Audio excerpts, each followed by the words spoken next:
Hello everyone, welcome to another episode of the Daily Gwei Refuel, where we recap the latest news in the Ethereum ecosystem. I'm your host, Anthony Sassano, and today's the 7th of September 2023. Alright everyone, let's get into it. So just a quick apology for yesterday.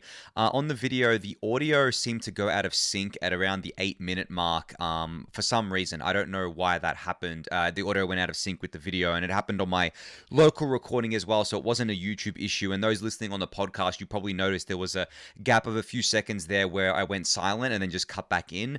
My microphone must have disconnected and connected again or something, which was super weird there. But yeah, hopefully it's fixed for today. I've made a few changes on my end, so it won't happen again. But anyway, on that note, let's get into the news. So, boom, as James so far here says here, that a bunch of these US TradFi institutions have now filed for an ETH spot ETF. So you can see here Van Eck and ARK Invest have filed for a spot a ETH ETF here. Now, of course, this isn't too surprising. I mean, I've been saying for a while that, Bitcoin's going to get its ETF and then ETH will get its ETF, and who knows what comes after that. But yeah, I kind of wonder around timelines now. It's like, obviously, as James says here, the clock starts ticking when they file these things, but obviously the deadlines are going to be later than the BTC ETF deadlines, and also there is no guarantee at all that the SEC is going to approve these things because of the fact that the SEC is obviously quite hostile towards ETH. I think way more hostile than it is towards BTC, obviously, because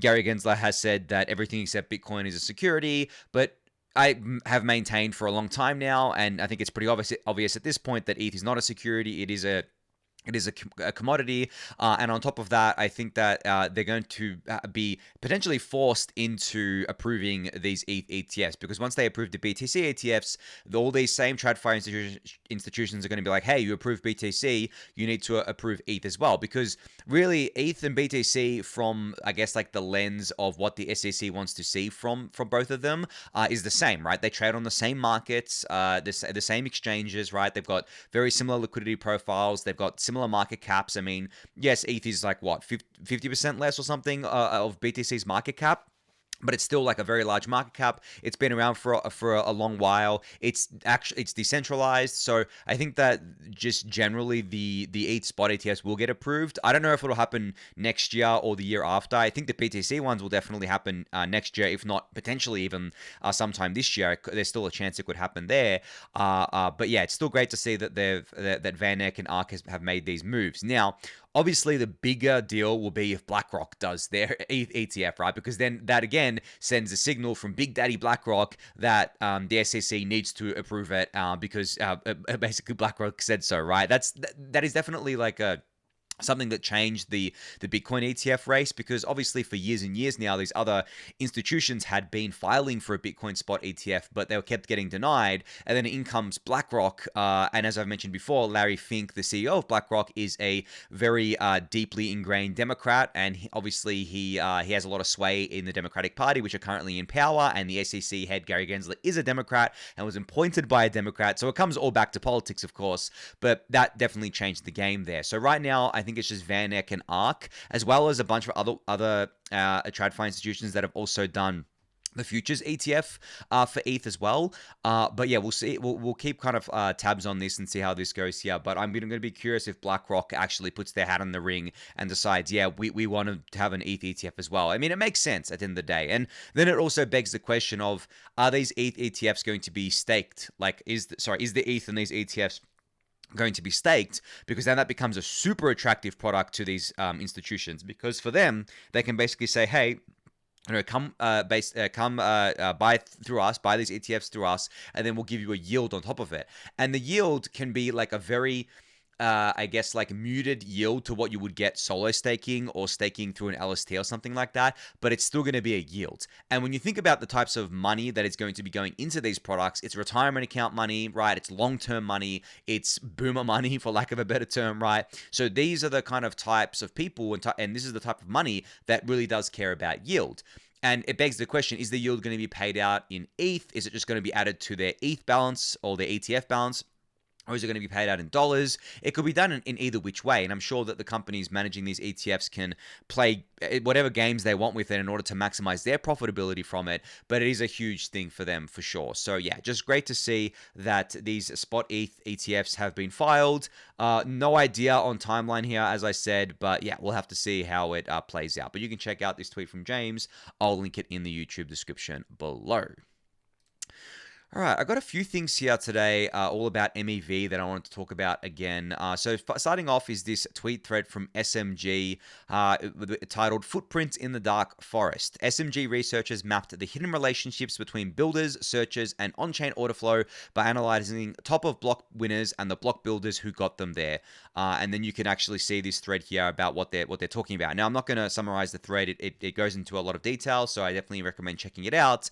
But also, I listened to the podcast with Hazu and John of Uncommon Core today, where they talked about MEV Boost and PBS and ePBS and Pepsi and all those things in great detail. So I highly recommend checking out that podcast as well. You can just search Uncommon Core and you'll be able to find that podcast there. But this is really kind of, I think, as I've been saying, the main thing over the next couple of years, one of the main things over the next couple of years that's going to be focused on, especially in the wake of obviously the sanctions, the relay ecosystem and how that's working out, and I'm going to go over that in a sec. But it really is a definitely a pressing issue here, and I think I think I've said it before on the refuel, but MEV left unchecked is like the blockchain killer. I mean, I don't think it's anywhere at that point for Ethereum right now, and Ethereum has a lot of mitigations in place and is building more mitigations for it. But the problem is that MEV basically takes the concept of like an economic incentive and brings it to the forefront and basically forces all of the players to essentially adhere to those economic incentives, even at the expense of the network. Now, obviously, a pure example of this is people running MEV Boost and connecting to censoring relays, right? And basically, essentially outsourcing their block production to MEV Boost, which then has relayers which are censoring specific transactions. So that is the obviously negative consequence of MEV, and what I mean by blockchain killer isn't just in the concept of security or disabling consensus, but also in the concept of killing credible neutrality. Now, I don't think Ethereum's credible neutrality has been killed or anything like that, but obviously in some of the eyes of the wider ecosystem, they look at this and they're just like, wow, okay, there is this large contingent of block builders through these relays that are being censored, or large contingent of blocks, I should say, that are being censored here. And obviously the Ethereum ecosystem has responded to this in kind and basically said, well, we're going to essentially build around this. We're going to build better systems in order to increase the censorship resistance of Ethereum. And I've said it before, but I think that without the OFAC sanctions, a lot of this work would have probably been pushed out more, especially around censorship, because there's different parts of MEV, right, and mitigating MEV and doing things like PBS. There's different reasons for doing it, but when it comes to censorship, it was something that people would tout in crypto and say, okay, well, blockchains are censorship resistant, blah, blah, blah. But we never really tested it before, right? There'd never been really a grand test of a blockchain censorship resistance until the OFAC sanctions happened. Because now we've seen what can happen, specifically on Ethereum. Obviously, on other networks, it's different. Like if it happened on Bitcoin, it'd be different because Bitcoin doesn't really have MEV. But there's still been instances where mining pools were censoring certain addresses, right? So it exists everywhere. So in the wake of the OFAC sanctions, which happened over a year ago now, by the way, but in the wake of that, the researchers obviously have said, well, we need to work on this. We need to work not only on mitigating MEV or making it so that we can get rid of as much toxic MEV as possible, but also putting in place things like censorship-resistant lists or inclusion lists and stuff like that that make it really either costly to censor, but also just undesirable to censor and give plausible deniability as well. That's a lot of the stuff around privacy is basically giving plausible deniability to block builders and validators to basically say, hey, we don't know what's in these blocks, or at least to validators. Obviously with block builders, it's a bit different, but with validators or relayers, they can basically say, hey, we don't know what's in these blocks, so we can't censor anything. That is the holy grail, I think. But yeah, it depends how that plays out, especially on on layer 2. Obviously, it's different on layer 1 and layer 2, but still interesting to think about nonetheless. Now, as a kind of segue into the rest of the MEV discussion that I wanted to talk about, this site, for those of you who don't know, I've shown it on the Refuel before, but this is a great site for keeping up with what's happening on the relayer and builder side. So you can go to relayscan.io. I'll link it in the YouTube description below. And you can kind of see an overview sorted by 7 days, 1 day, 12 hour, or 1 hour. So I've just selected 7 days here. You can actually see each of the relays here and the percentage of payloads, or I guess blocks, they have relayed here. So ultrasound money is firmly in the first place with 22.3%. Blocks are at max profit at almost 20%. Flash bots at about 17.5%, and then the rest is kind of counted here. And from this, you can actually get the censorship versus non-censorship percentage by just adding these up, right? You can add ultrasound money to blocks are at max profit. You quickly get up to 42% here. Then add agnostic, which is also a non-censoring relayer. You go up to 56%.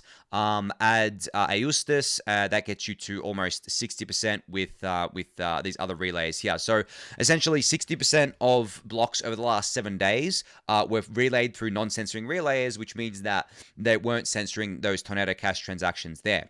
Now, on the right-hand side of things, you have the builders. So these are the, I guess, entities that put together blocks and then pass them on to the relays. You can see that there is basically a few dominant ones. So Titan Builder, Rsync Builder, Beaver Build, and Illuminate, Democratize, Distribute, and Builder 0x69 are the top 5 builders here, and they have pretty much the whole market, I guess, cornered. And this goes back to what I think Vitalik has spoken about, and a lot of other researchers have spoken about this concept of PBS, obviously proposer builder separation, but this concept of, well, block building is probably going to be quite concentrated and quite centralized. As you can see here, it already is, where essentially 5 builders, 5 entities are building most of the blocks on Ethereum today.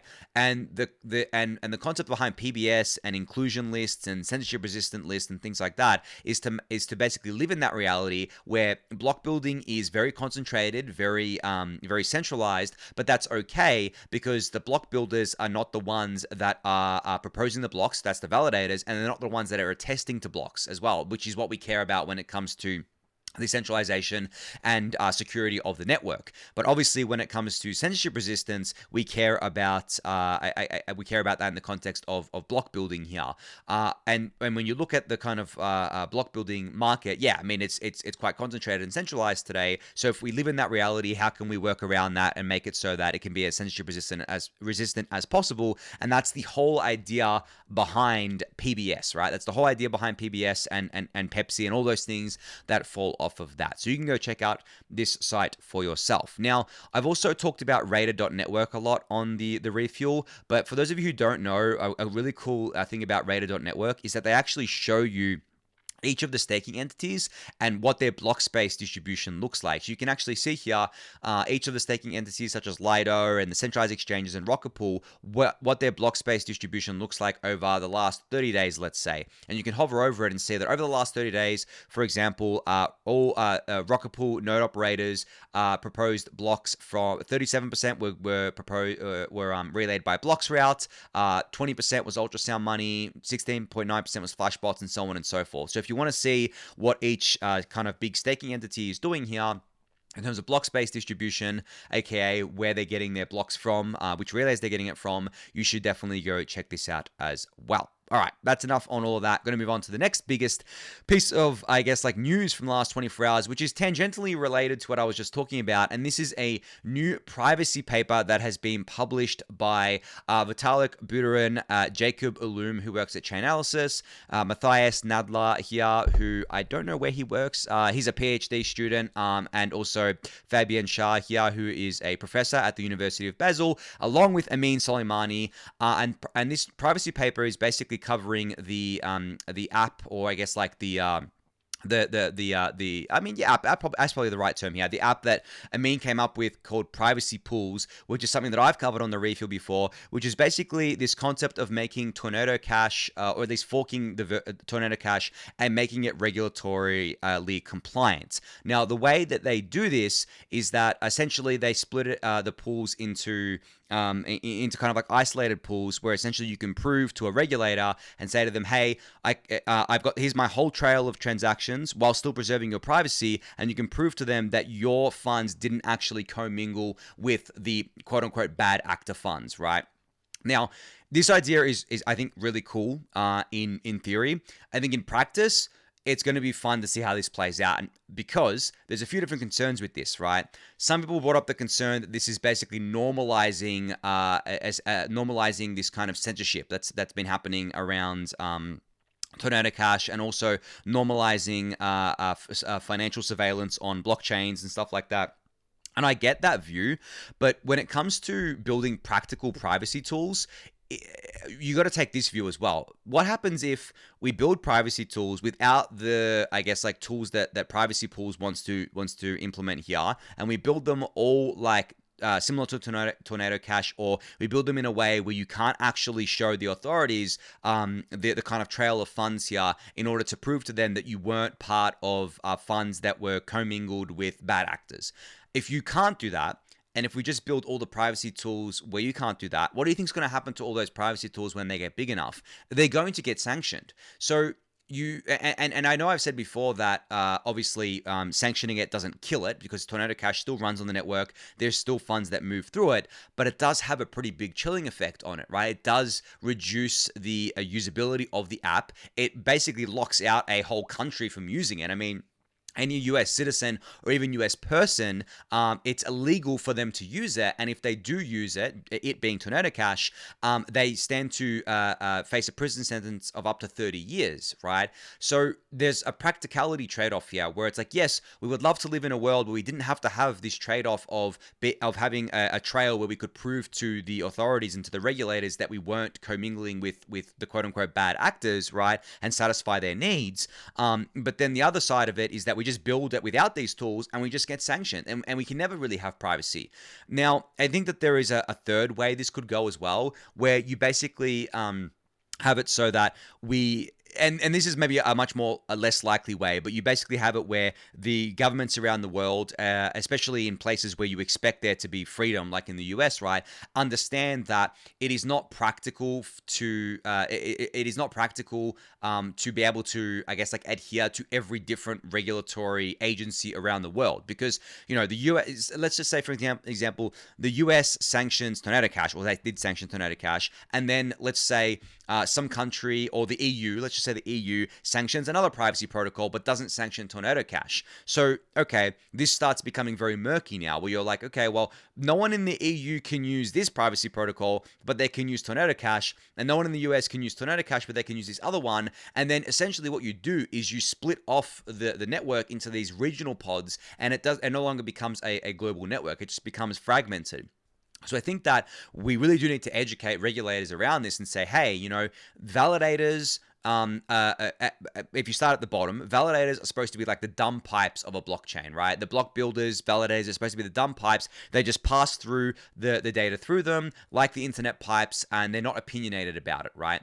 And then you can go beyond that, and you can say, oh, okay, the privacy tools built on top of Ethereum are in a different kind of league here, because obviously these privacy tools are used by both good actors and bad actors, but that's subjective, right? A good actor in one country is a bad actor in another country. For example, if you are donating to the Ukraine war effort and you're a US citizen, you're considered a good actor. But if you were doing that as a Russian citizen, you would be considered a bad actor. So what ends up happening is you start being opinionated about these things, and you start bringing subjectivity into it, which doesn't scale. So I think that educating the regulators and the authorities about this is the only way that we would be able to get them to even start to consider what that looks like, and start to consider, okay, well, if we just start kind of trying to put all these guardrails in place, it's not going to practically work, and it actually ends up putting them in a worse situation than they otherwise would have been in. But yeah, as I said, that is like probably the least likely thing to happen, because as we know, educating these people in power is really, really difficult to do, and it's really difficult to educate the wider populace about this as well, and it's a war that's going to be fought for many years to come. But anyway, back to the paper itself. You can check it out. I'll link it in the YouTube description below. I thought it was quite interesting. I really do think it's an interesting way to do privacy. Well, still kind of like walking that tightrope of needing to comply with certain regulations in different nation states. But yeah, you can go check this out for yourself. I'll link it in the YouTube description below.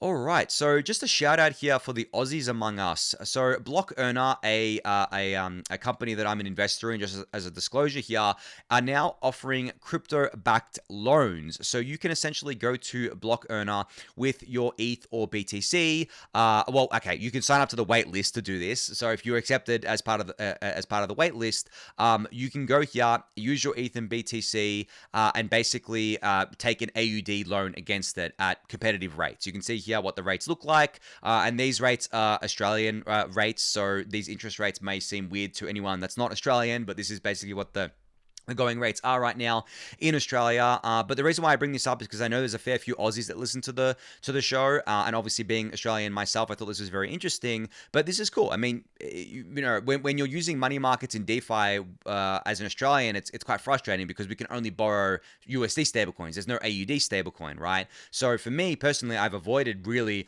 using these kind of like money markets for the most part because of that. And it's just a headache from a tax perspective as well.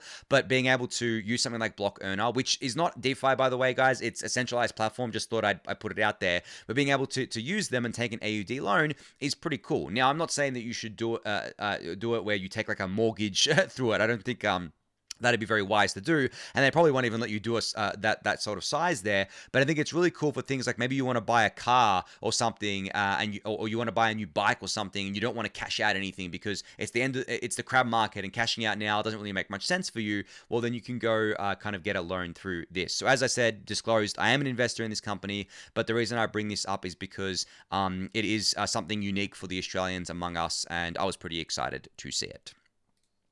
All right, so Socket has announced a fundraise. So they've raised $5 million in a strategic investment round from Coinbase Ventures and Framework Ventures. And they said here, with this investment, we expand our collaboration with Coinbase to bring cross-chain primitives to their products like Coinbase Wallet and Base. Now, you guys know all about Socket. They're basically a bridging protocol between the different kind of chains and L2s that we all have, that we all know and love. But they're also trying to go beyond that. They're trying to become a interoperability protocol, similar to things like Connext and Chainlink CCIP, of course, and they're just like another player in that game there. But I mentioned Socket Scan on yesterday's Refuel, basically the ability to search through basically an Etherscan for bridges. So they've got that product there, but they've also got their kind of like bridging products as well that you can use as like an aggregator for different bridges and stuff like that. But yeah, great to see them raising. I mean, I think, right now is probably the worst time for teams to be raising. So if you are able to raise, it really speaks volumes about the product that you're building, I think. And especially if it's like not a first time raise. I think Socket has raised at least once before. So it's a kind of a follow-on raise here. And especially from big players like Coinbase Ventures and Framework Ventures, who are very well-known players in the ecosystem, especially when like Coinbase, right, for example. It makes a lot of sense here. So yeah, just congrats to Socket on this investment, and you can read more about them. I'll link this in the YouTube description below.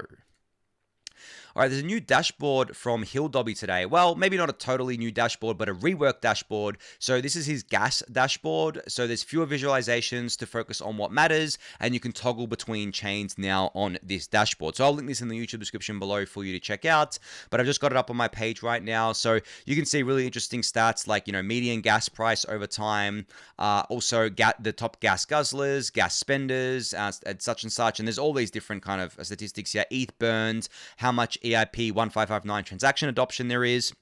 It's funny, the transaction adoption never got close to 100%. It like basically petered out at 85 to 90%, I think. Or not even that. I mean, how high did it go here? I think the highest it was about, 90% or something like that. Currently, it seems to be at about 85%. But that's just a cool little fact there. But yeah, you can see here, he's kind of updated it and this is obviously for Ethereum layer 1, whereas you can kind of, okay, I have to sign in order to basically click this drop down and check the other chains. But if you are signed in to Dune, you can actually click this drop down and search the other chains. I think he lists up here what chains are supported: Arbitrum, Optimism, Base, BNB, Polygon, Avalanche, Celo, Gnosis. So basically all the EVM chains, of course. But yeah, you can go check out this reworked dashboard from Hill Dobby. I'll link it in the YouTube description below for you to do so. All right, so there was this question from Jason Choi on Twitter, I think today or yesterday, where he asked, if you're still in crypto, what are your non-ideological reasons for being in crypto? Now, I gave my answer here, but I'd be curious to know what your answer is to this question. So leave a comment in the YouTube comments or come into the Daily Gwei Discord channel. We can have a discussion about it. But my reply to this, after thinking in my head, so my first reply to this was in my head, where I jokingly said money, right? Because most people are in crypto for monetary reasons, right? So I joked about that in my head. I was just like, no, but that's not something that I'm in it for. Even though it's funny because I'm in crypto for a lot of ideological reasons, but I thought to myself, what's a non-ideological reason? And I answered and I said, I missed watching the internet slash computers develop from its early iterations to becoming globally adopted because I was born in 1992, so I was too young. I mean, by the time the dot-com bubble happened, I was, not even 10 years old yet, so I was just way too young to understand any of this stuff. I didn't have anyone around me that was into computers, so it's not like I was exposed to it. I think my only exposure to computers before I turned like 13 was just Game Boys and Nintendo 64s and things like that. I started playing World of Warcraft when I was 14. I was playing some PC games before that, and then from then I started getting into computers. But by that point, I mean, when I was 14, I think it was 2006, right? So we were just going to the smartphone era, which I got to experience, which was pretty fun. But I missed the early internet and computers, and that informed a lot of, I guess, like why I got into crypto. Where I said, yeah, I didn't want to miss watching another technological revolution play out, and now I'm old enough to follow along with it. Because when I first got into crypto in 2013, I was 10 years ago, I was 21. So I was definitely old enough to start experiencing it. And then when I got back into it in 2017 with Ethereum, I was, if I'm doing the math correctly in my head right now, 2017, I was 25. So I was definitely in a position to kind of like take that opportunity and run with it. One, because I was working and bringing in paychecks. So I was able to, and bringing in a decent paycheck where I was able to invest in crypto. I had a lot of time to invest into crypto as well. Because what I was doing in my free time was basically just hanging around with friends and playing video games. So I replaced that with Ethereum, and then from there it kind of just snowballed, and I've just been glued to the Ethereum ecosystem since then, and been just so excited to be able to watch it all play out. Because in a couple decades time, when Ethereum is ruling the world, and Ethereum is the backbone of the new financial system, I'll be able to tell my kids and be like, hey, I experienced that from not day one, but like the very early days, and I'll be able to tell them quote unquote war stories about Ethereum and talk about everything that happened and say, yes, I was there for the merge. Like, that's the kind of stuff that kind of excites me, because I would have loved to have been able to do that around the internet and computers, but I was too young. It was simply just being born at the wrong time, I guess. But I think I feel like I was born at the exact right time to experience crypto and experience Ethereum to its fullest there. But yeah, let me know your non-ideological reason for still sticking around and still being in crypto right now.